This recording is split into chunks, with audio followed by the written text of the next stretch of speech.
Ryan Devlin. Yeah. Woo! Great job, Devlin. So proud of you. I'm trying to figure out how to be a dad. I'm getting out of jail, man, every time, man. I'm clean now. I'm clean now. I'm clean. I got white eyes. I've been clean for 6 months because I've been locked up. Trying to go connect with my family, trying to connect with my kids like I'm somebody all of a sudden. Get out a week, 2 weeks, maybe I wait the storm a couple weeks, you know? Man, I'm somebody now, man. I want my kids here with me. I've earned that. I deserve that. Do I? Do I? Have I done the work? Do I deserve that? Do I deserve that title, Dad? Wasn't even thinking about him 6 months ago when I was up in that drug house. Hard, man. I had a lot of guilt and shame around that. You know, I talk about my kids because a lot of us got kids. How many of us got kids? A lot of us got kids, you know, and I spent a lot of time dealing with the guilt and shame around that. Once I got my head wrapped around the fact that I was not a very good guy, and that I was not a very good friend, and that I was not a very good dad. Once I got my head wrapped around that and realized where I had been and where I wanted to go, I realized there was some work involved.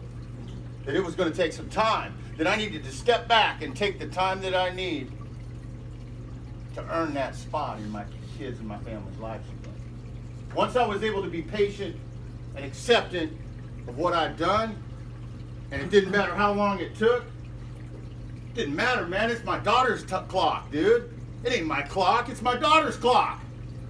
It's hers, man. I hurt her. I abandoned her. I left her. My daughter has a right to be angry. She has a right to be disappointed in me. She has a right to take all the time she needs.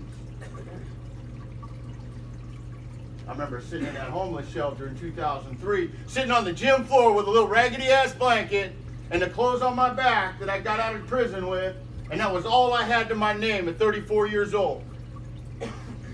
34 years old, sitting in downtown Portland at the Salvation Army at night, going in there. They take 100.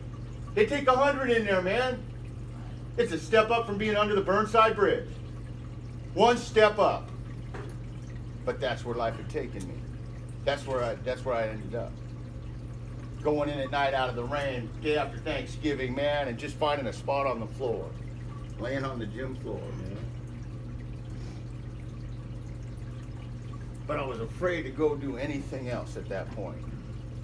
I knew that if I could lay on that gym floor, if I could humble myself enough to realize I had messed up and I had screwed my life up and I had put myself in that position, and I could go in there and lay on that gym floor, that would be a little tiny glimmer of hope for me. Because that meant I was willing to do whatever it took.